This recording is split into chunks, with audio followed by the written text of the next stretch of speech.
నేను పాండవ పక్షాన ఉంటానని ఆ పాండవుల కోరిక మేరకు వచ్చి అక్షోణ్య సైన్యాన్ని అటు కౌరవులకు ఇచ్చిన ఆ యుద్ధ పరంపరలో భీష్ముడు ప్రతిజ్ఞ చేశాడు.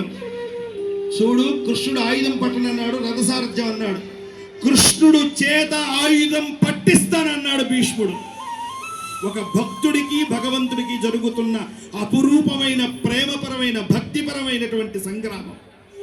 అలాంటి అర్జునుడికి బాణ పరంపరతో సంధిస్తూ ఉంటే గగుర్పాడు చెందిపోయి ఉన్మత్త స్థితిలో ఉండేటువంటి అర్జునుడు తర్వాత ఏ బాణం ఇవ్వాలో తెలియలేని స్థితిలో అమ్మా అర్జునుడికి ఇంత కష్టం వచ్చిందని రథం సారథ్యం చేస్తున్న కృష్ణుడు ఆ బండి చక్రాన్ని తీసుకొని భీష్ముడి మీద కలిపోతుంటే ఇది నా భక్త విజయం, ఆ ఆయుధం పట్టణాన్ని వాడి చేత ఆయుధం పట్టించానని భీష్ముడు ఆ రోజు కురుక్షేత్ర సంగ్రామంలో భక్త వత్సలుడని భగవంతుడిని ప్రపంచానికి పరిచయం చేసిన ఘనత భీష్ముడికి దక్కింది.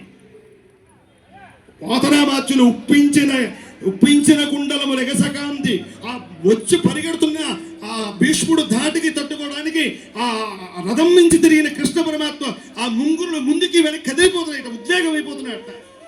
అలాంటి నీవు ఇవాళ నా దగ్గరికి వచ్చి అడుగుతావా ఏమి పద్ధతిగా ఉందయ్యా? లేదు అని గంగని ఇచ్చి ఒక్కసారి రండి అని కృష్ణ పరమాత్మను ఎదురుగా పెట్టుకున్నాడు.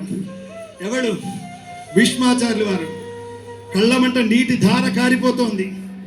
వేదవ్యాసుడు ఉపదేశం చేసిన శ్రీ మహావిష్ణు స్తోత్రాన్ని అంపశయ్యంపై ఉన్న భీష్మ పితామహుడు ఎదురుగా సర్వ జగద్రక్షకుడైన కృష్ణ పరమాత్మ ఇలా ఉండి అలా కుడి చేతిని అడ్డం పెట్టుకొని నోటి దగ్గర ఏం చెప్తాడా అని ఆలోచిస్తున్నటువంటి పరంధాముడు వేరొక వంక గొంతెత్తి పలకడానికి సిద్ధంగా ఉన్న ప్రాణమంతా కంఠంలో పెట్టుకున్న భీష్ముడు ఇలాంటి స్థితిలో ఒక్కసారి లోకానికి వెలుగు నింపగలిగిన సర్వ సారస్వతమైన సర్వ సంప్రదాయమైన సర్వ సిద్ధిప్రదమైన సహస్రనామం శ్రీ విష్ణు సహస్రనామం. దానికి మీరు కర్తాలతో చేసుకోండి.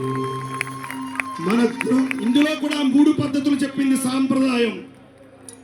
10 మంది కూర్చొని గొంతెత్తి పలికితే ఆ చేసే సాధనని పేరు వైఖరి అని పిలుస్తారు. బయటికి ఇప్పుడు మీరు చేసే ప్రక్రియ పేరు వైఖరి. మరి నారాయణ తిరుమల వారికి ఎందుకు ఇలా కలిగిందో, ఇన్ని వేల మంది ఎందుకు కూర్చోబెట్టాలనుకున్నారో మధ్య మధ్యలో విశేషాలు తెలియజేస్తాను. ఇప్పుడు మీరు చేస్తున్న దీని పేరు వైఖరి. కొంతమంది ఉంటారు పెదవులు మాత్రమే కదులుతాయి, గుసగుసలాడుకుంటారంటారు చూసారా? అలా చేసే దానిని ఉపాంశు అంటారు. ఏమంటారు? మీరందరూ వింటున్నారని భావిస్తున్నాను. ఏమంటారు? మొదటి దాన్ని ఏమంటారు? Very good. ఇది ఏకాగ్రత ఎక్కడ ఉంటుందంటే శ్రీకాకుళం జిల్లాలోనే ఉంటుందని ఒక్కసారి చెప్తే గుర్తుపెట్టుకున్న మీ భక్తికి వెంకటేశ్వర స్వామి అనుగ్రహం కలుగుగాక. మూడవది మానసికము అన్నారు. పెదాలు కథలు, సర్వ ఇంద్రియములు స్తంభించినట్లుగా ఉంటాయి, లోపల పారాయణ సాగుతుంది. 3 అదృష్టాలని వైఖరిలో మీరు చదువుతారు. ఇక్కడ శ్రీనుస్వామి చదువుతుంటారు వారితో పాటు మీరు, అది వైఖరి. రెండోది ఉపాంశు, మీ పెదవులు ఆడుతూ ఉంటాయి, చదువుతూ ఉంటారు. మా అంత గట్టిగానో శ్రీనుస్వామి అంత గట్టిగానో చదవడానికి మేము వినడానికి ఈ సాంకేతికంగా ఉండే మధ్య తెర ఉంటుంది, అది ఉపాంశు. మీరు చదువుతున్నారు, మాకు ఆ సంగతి తెలుస్తోంది, అది ఉపాంశు. మానసికం అది లాస్ట్లో చెప్తాను, అది ఎలా అందుకుంటారో. ఈ 3 పుణ్యాల రాశి ఇవాళ మీకు అందబోతోంది. ఇలా ఉన్న ఈ వేదిక దగ్గర స్వర్ణ పుష్పాలు సిద్ధంగా ఉన్నాయి. అర్చక శ్రీభూ సమేతుడైన శ్రీనివాసుడు ఉన్నాడు. అందులో ఇవాళ శుక్రవారం ఏకాదశి.